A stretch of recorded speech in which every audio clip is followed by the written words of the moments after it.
Amados irmãos e irmãs, mais uma vez bato a porta do seu coração através dessas palavras, através dessa pregação, para falar um pouco sobre a liturgia, sobre a palavra de Deus, sobre aquilo que Deus nos toca nesse domingo, nesse momento celebrativo, nesse momento em que em família, nos reunimos para falar, para rezar, para meditar a sua palavra na igreja doméstica, na nossa casa. No domingo passado nós vimos que Deus chama e envia inúmeras pessoas para realizar seu plano de salvação. E as leituras bíblicas deste domingo falam das dificuldades que os discípulos encontrarão para serem fiéis a esse chamado, mas garantem também que o amor de Deus não os abandona. A primeira leitura a gente vê lá no livro do profeta Jeremias, capítulo 20, versículo de 10 a 13, apresenta o drama vivido pelo profeta Jeremias. Para ser fiel à missão, ele experimenta a perseguição, ele experimenta a solidão, o abandono, mas, no entanto, não deixa de confiar em Deus. No começo, ele teve até medo e até resistiu, dizendo: "Vê, Senhor, que eu não sei falar, sou ainda um menino." Mas o Senhor não desiste, o Senhor insiste. "Para onde eu te enviar irás, e o que eu te mandar falarás, não tenhas medo, pois eu estarei contigo para te livrar." Acolhendo a ordem do Senhor, Jeremias vai a Jerusalém e diante do templo ele pronuncia um discurso violento. Ele acusa as autoridades, ele desmascara suas trapaças e prediz a destruição do templo de Jerusalém. Claro que a reação foi imediata, foi preso, incomunicável, numa cruel prisão. Considerado um profeta da desgraça, ele sentiu-se repudiado pelo povo e abandonado pela sua própria família. E aí surgem as lamentações de Jeremias, que são verdadeiros desabafos do profeta que vive essa profunda amargura. Mas, no entanto, Jeremias não deixou de confiar em Deus, e mesmo assim ele exclama: "Tu, Senhor, estás sempre comigo." Ele sabe que Deus nunca abandona aqueles que procuram testemunhar no mundo as verdades propostas por Ele, as verdades de Deus, e pronuncia essas verdades com coragem, com verdade.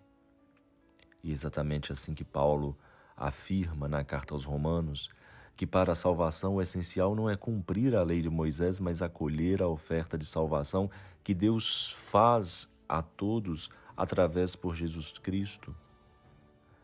Continua o sermão apostólico no livro de Mateus, capítulo 10, versículo 26 a 33, que são recomendações de Jesus ao enviar os apóstolos em missão. Jesus repete 3 vezes a eles: "Olha, não tenhais medo, pois quem tem medo não é mais livre."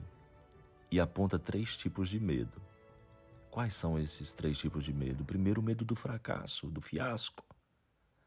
Jesus garante: apesar das provações e dificuldades, apesar de todas as provocações, a sua mensagem se difundirá e transformará o mundo. O segundo medo, o medo da morte, maus tratos, ou a própria morte em si. Mas Jesus afirma que decisivo não é a morte física, mas perder a vida definitivamente para o inferno. E o terceiro, medo da sobrevivência, por causa das perseguições. Mas Jesus convida os discípulos a terem confiança na providência de Deus. Ilustra a solicitude de Deus com 2 imagens: a dos pássaros, de que Deus cuida até mesmo dos fios do cabelo, cujo número só Deus conhece. E fala também: se Deus cuida dos pássaros, se Deus cuida dos fios dos cabelos das pessoas, tanto mais dos discípulos do seu Filho, como Ele cuidará. Não tenhas medo dos homens, tende confiança em Deus. Claro que o medo ainda nos acompanha. Por medo, muitas vezes, deixamos nos trancar dentro do nosso pequeno mundo, cada vez mais se isolando. Por medo, levantamos muros protetores cada vez mais altos. Por medo, a gente vive em condomínios cada vez mais fechados, como se isso resolvesse o problema do medo. Medo da doença, medo do desemprego, medo da morte. Poderíamos nos perguntar qual é o nosso maior medo nesse tempo de pandemia: medo de contrair a Covid-19, ter medo desse vírus invisível que está aí matando tantos e tantas. O medo é também um grande impedimento ao anúncio do Evangelho e à sincera profissão de fé. Por medo de serem criticados ou desprezados, muitos deixam de anunciar as maravilhas do reino. Por medo ou vergonha, muitos se omitem diante dos critérios sobre o amor, sobre a família, sobre sexo, sobre casamento, matrimônio, sobre divórcio, sobre a vida, sobre aborto, sobre educação, sobre liberdade, sobre dinheiro, sobre direitos humanos, sobre gênero.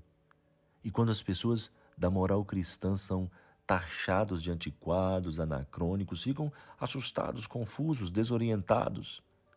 Será que vale a pena continuar remando contra a maré? E por medo e vergonha muitos se calam, muitos cedem ao velho respeito humano. E o Evangelho de hoje encerra justamente com uma promessa. Jesus diz: quem se declarar a meu favor diante dos homens, também eu declararei em favor dele diante do meu Pai que está no céu. Mas também termina com uma advertência: quem me negar diante dos homens, também eu negarei diante do meu Pai que está nos céus. Caríssimos irmãos e irmãs, diante da palavra de Deus, a palavra que Deus hoje nos convida a não ter medo. Convida-nos a ter coragem das nossas ideias, a força da fé, a coragem do anúncio do cristão, do testemunho, da intrepidez da verdade. Não ter medo da verdade, lutar pela verdade. Ele nos garante: não tenham medo, porque eu venci o mundo. E com ele, nós também venceremos. Louvado seja nosso Senhor Jesus Cristo, para sempre seja louvado. Deus abençoe a todos.